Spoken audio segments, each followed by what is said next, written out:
chers amis, bon dimanche à vous et bienvenue dans le monde d'avant, cette petite émission que je vous propose pendant les 4 dimanches qui nous séparent de Noël.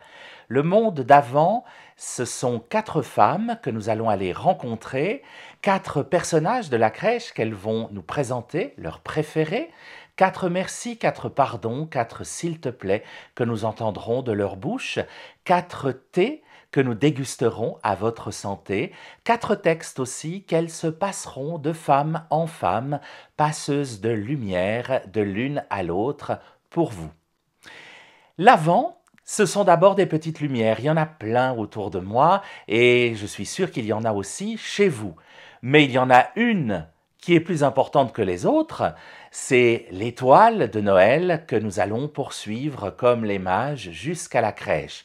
Cette étoile qui est déjà là dans ma crèche et cette étoile que l'on symbolise par les bougies, les lumières de l'Avent que nous allumons une après l'autre. J'allume donc la première ici chez moi et je vous invite à faire de même si ce n'est pas déjà fait chez vous, que cette bougie éclaire nos chemins d'Avent. Et puis l'Avent, ce sont aussi nos crèches que l'on prépare petit à petit dans nos maisons. La mienne est toute simple, mais elle est vide pour l'instant, car je vais la remplir avec vous, un personnage par dimanche. Je choisis de prendre Joseph pour ce premier dimanche de l'Avent, parce que Joseph, dans ma crèche, porte une lanterne à la main. Et j'aime bien cette idée, c'est celui qui nous ouvre le chemin de lumière qu'est l'Avent, c'est celui qui veille, et Dieu sait s'il a dû veiller sur Marie, j'imagine, puis plus tard sur son fils Jésus, sans jamais que la Bible nous transmette une seule de ses paroles. Joseph ne dit rien dans la Bible, mais il n'en pense pas moins probablement. Le silence, c'est une première manière de veiller, et j'aime que Joseph nous y invite.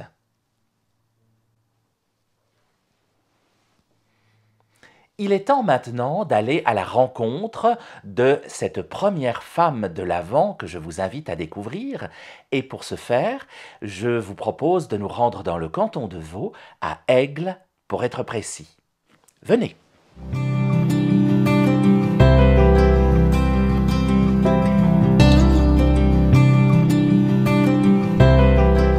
Dimanche de l'Avent, je vous accueille ici à Aigle, quelque part au milieu de la ville, pour aller à la rencontre de Sylvie. Sylvie est assistante pastorale dans la paroisse d'Aigle, elle nous expliquera ce que cela signifie, et elle nous accueille chez elle. Venez.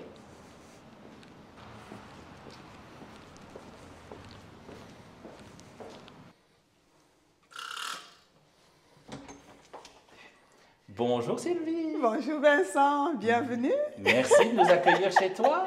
Comment ça va? Mais ça va bien. Ouais, entre. Venez, venez, venez.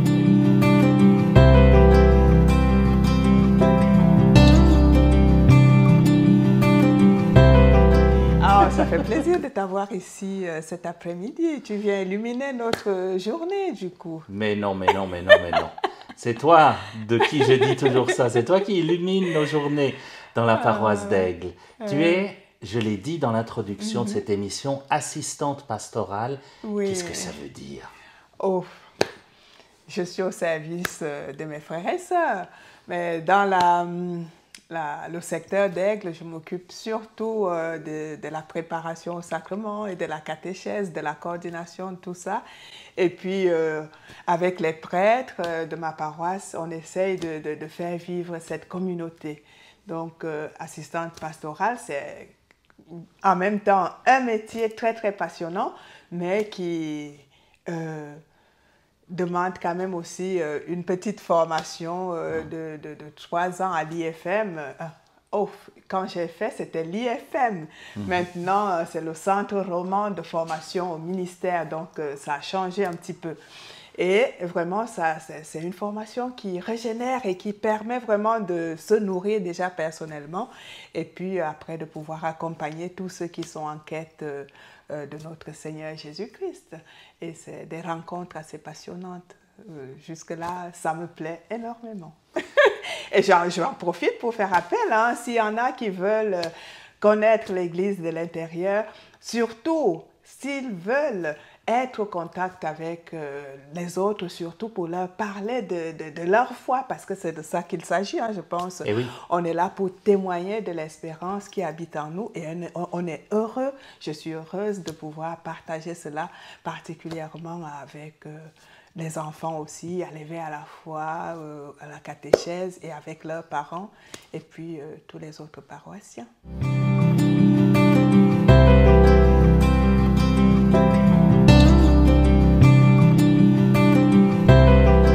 Sylvie, quel est ton personnage préféré dans cette crèche? Et peut-être d'abord, présente-nous tout ce qui se trouve ici dans notre champ de vision, parce qu'il n'y a pas que la crèche. Il y a plein de choses me rappellent beaucoup de souvenirs. Donc, on va commencer par le personnage de la crèche que je préfère. Oui. C'est la Vierge Marie. Vous avez peut-être deviné en voyant que je l'ai mise aussi en plus grand à côté. Ah ouais, elle est à double. Voilà. Mais oui, c'est tout simplement parce que la Vierge Marie est pour moi un modèle en tout. Déjà, en tant que femme, voilà, je me réfère toujours à elle à chaque fois que j'ai un souci de femme. Je me dis, mais Marie, comment tu as fait? Et en tant que maman, voilà, j'aime à savoir qu'elle est tout près de moi, que c'est ma maman, qu'elle me protège, qu'elle m'accompagne, qu'elle me guide. Et puis, avec mes enfants aussi, quand je suis dépassée, je lui dis, mais Marie, de toute façon, ce sont tes enfants, hein, il faut que tu saches ce que tu vas en faire. Voilà. Et puis, quand tout va bien, je lui confie aussi ses enfants. En tant qu'épouse aussi, voilà, dans ma vie de femme, j'aimerais vraiment être à son image, quoi, suivre ce modèle qu'elle a donné d'épouse vraiment fidèle, proche de son époux, toujours là, modèle de confiance aussi. Et puis, en tant que disciple, c'est impressionnant, je suis impressionnée par sa façon de vivre sa foi tout en douceur, mais de façon tellement évidente et efficace. Elle se laisse vraiment complètement habiller de Dieu, je veux dire. Elle est toute donnée à Dieu. Et ça, ça m'impressionne énormément. Et en même temps, ça me dit... voilà, je peux m'accrocher à son épaule, prendre sa main pour qu'elle aussi, elle me guide, elle m'accompagne jusqu'à à son fils, que je puisse être ce disciple, que je puisse aussi être à l'écoute de son fils comme elle l'a été. Qui est-ce qui connaît mieux son fils que la maman? Donc, oui. Je suis vraiment... c'est elle. Et puis, je trouve très, très facile de prendre sa main. De rester connecté à Dieu par son intercession, par son canal.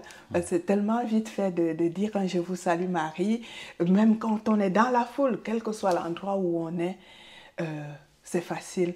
Et puis en disant le chapelet, on a toute la vie de Jésus qui nous traverse, toutes les paroles de l'Évangile. Pour moi, il n'y a pas que... les mystères joyeux et autres, parce que moi j'en rajoute toujours. Ça dépend des épisodes de la vie de Jésus que je médite avec Marie et vraiment elle me fait beaucoup, beaucoup de bien et je sens qu'elle est toujours vraiment à mes côtés.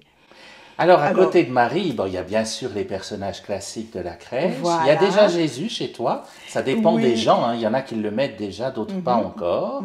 Il y a bien sûr Joseph, il y a les moutons qui sont là. Oui. Et puis, il y a d'autres choses autour de cette crèche. Alors, il y a la bougie de l'Avent. Oui. Voilà. Ah bah oui, il faut l'allumer en ce premier dimanche de l'Avent, effectivement. Et puis...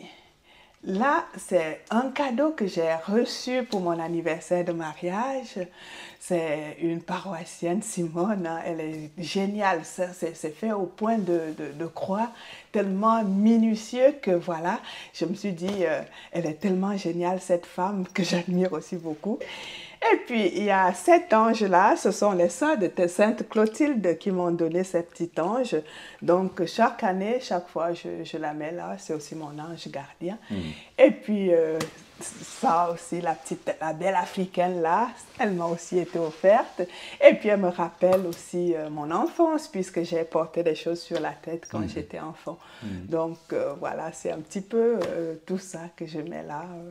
Et puis là, on a la bougie, cette bougie que la paroisse d'Aigle offre aux gens qui ont perdu un être cher durant l'année.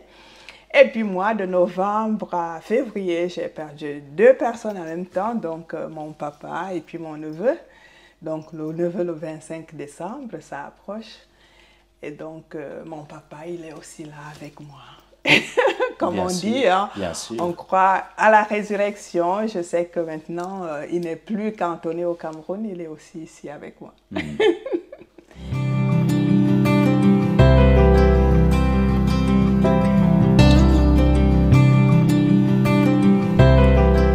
On a rejoint la table familiale Oui. pour cette séquence du thé de l'Avent. On va le boire à votre santé, chers amis. Eh bien évidemment.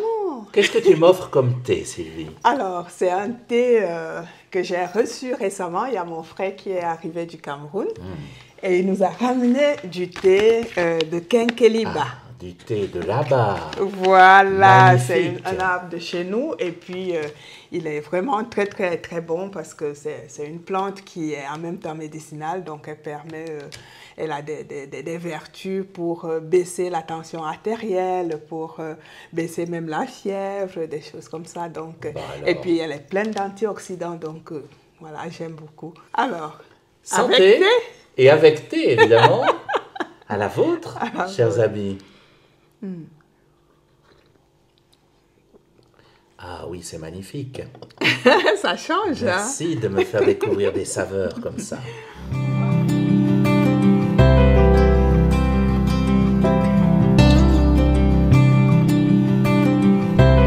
Avec chacune des 4 femmes que je rencontre pendant l'Avent, on revient sur les 9 mois écoulés et on se projette dans les 9 mois à venir. Pour toi, les 9 mois écoulés ont eu une saveur assez particulière, mais Oui. c'est néanmoins le merci que l'on propose de partager pour les 9 mois écoulés. J'imagine que ce n'est pas forcément ce qui t'habite au premier abord quand tu penses à ces 9 mois. Quand je pense à ces 9 mois, effectivement,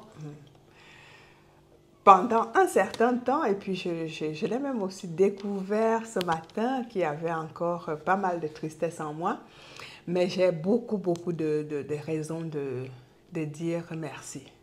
Oui, parce que déjà merci pour la vie. Je me suis rendu compte que la vie était tellement précieuse. Je le savais déjà, mais des fois, on a des choses qui sont là, qu'on a sous nos yeux chaque fois. Des fois, on les néglige un peu. Mais je me rends compte de la préciosité de la vie. C'est vraiment quelque chose de merveilleux, de fantastique. Donc, chaque fois que je me lève le matin, je dis déjà merci.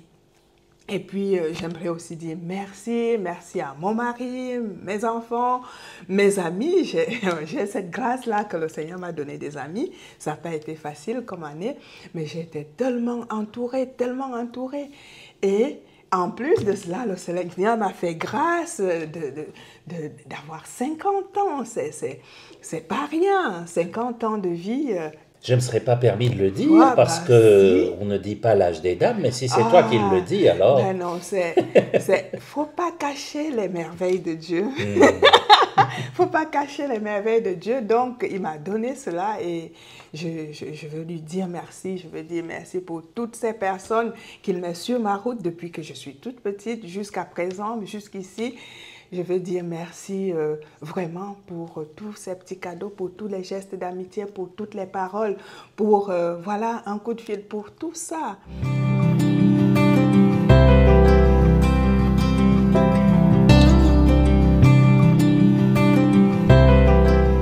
Un pardon pour le moment présent. Alors, pardon déjà, je vais commencer à dire pardon à mon mari. Voilà, parce que je suis pas souvent là pour lui. ça arrive. Pardon aussi à mes enfants. Pardon à toutes les personnes que j'ai déçues d'une façon ou d'une autre.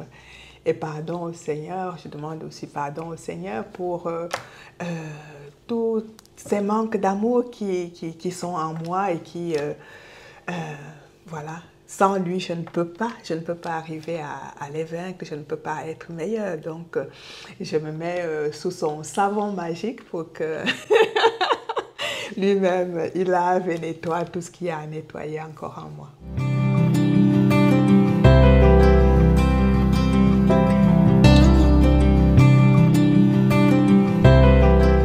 Un s'il te plaît, ou plusieurs peut-être, hein, des demandes pour les 9 mois à venir, pour 2023, jusqu'à la fin de l'été.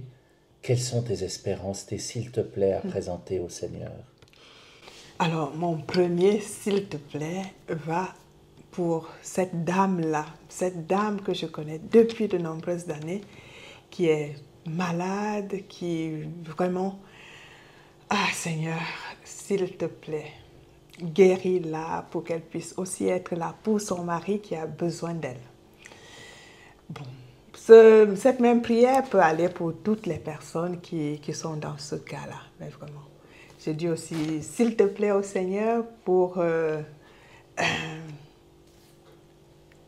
tous les jeunes qui sont en quête de sens, voilà, qui cherchent un sens à leur vie, qui veulent discerner ce que le Seigneur attend d'eux, quel métier est-ce qu'ils veulent faire. Alors, s'il te plaît, éclaire-les, donne-leur cette grâce du discernement. Et je veux aussi dire, s'il te plaît, voilà, revêt toutes les familles que je côtoie, que j'accompagne, revêt-les de ton amour, de tout notre secteur pastoral aussi, que ce secteur porte beaucoup de fruits. D'ailleurs, s'il te plaît, on a besoin de prêtres tant qu'à faire, de prêtres et des agents pastoraux. Alors, mets cette envie et ce désir dans le cœur des uns des autres. Et enfin, je dirais, s'il te plaît, Seigneur, mets la paix. Amène la paix dans notre monde, dans les cœurs, dans les familles, que nous puissions, je sais que tu nous donnes cette paix, je sais que tu es là pour nous, qu'elle est là, nous n'avons qu'à la ramasser. Alors inspire-nous de tendre des mains et de ramasser cette paix que tu donnes avec générosité et que nous puissions aussi l'incarner dans nos vies tous les jours et que ta paix règne vraiment. Voilà.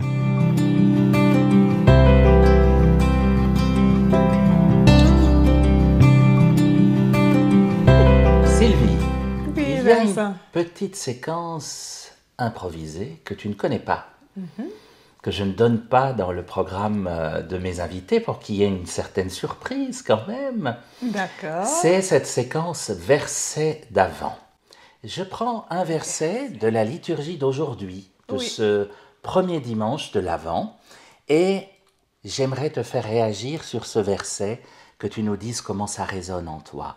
C'est un verset de la deuxième lecture d'aujourd'hui, la lettre aux Romains, au chapitre 13, et il y a 2 versets à vrai dire, les versets 11 et 12.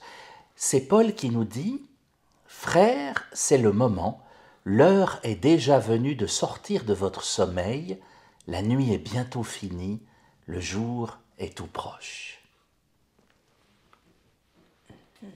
Comment ça résonne en toi? Ça me parle particulièrement parce qu'il m'arrive d'aller marcher le matin et c'est tellement agréable de voir le jour qui se lève. Donc pour moi c'est un message vraiment d'espérance et surtout qui nous donne de la confiance de se dire que voilà, ce monde, malgré tout ce qu'il y a, tous les soucis, la guerre en Ukraine, le chauffage, il n'y aura pas d'électricité, ainsi de suite, du calme. Il y a la clarté qui arrive, tout doucement, mais c'est tellement doux, le lever du jour est tellement beau que je vois bien ce mouvement de clarté qui vient et où, oui, Dieu est là et tout est possible par lui. On ne désespère pas, on reste dans la confiance.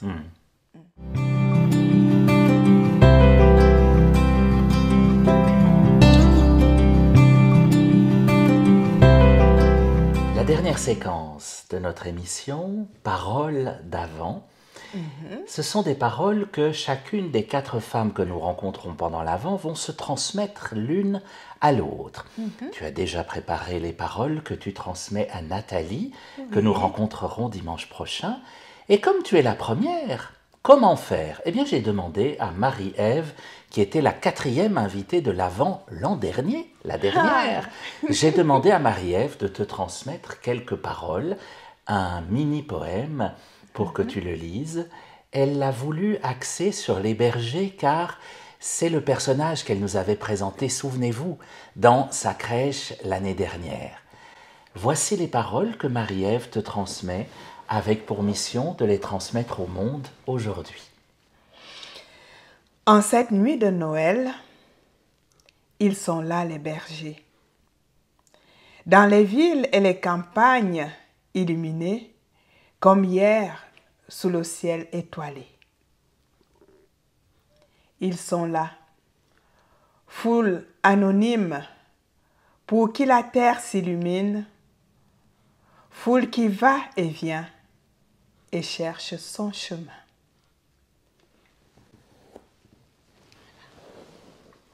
Merci beaucoup Sylvie. Merci à chacune, à chacun de nous avoir suivis. Faites passer le message autour de vous. On se retrouve dimanche prochain dès 15h chez Nathalie, un petit peu plus loin là-bas vers l'ouest. Et avec bien sûr un nouveau personnage, un nouveau merci, un nouveau pardon, un nouveau s'il te plaît, plein de nouvelles choses. Avec vous, on l'espère. Ah ben bien sûr, il ne faut pas douter Vincent. Ils seront présents, n'est-ce pas? À bientôt. À bientôt.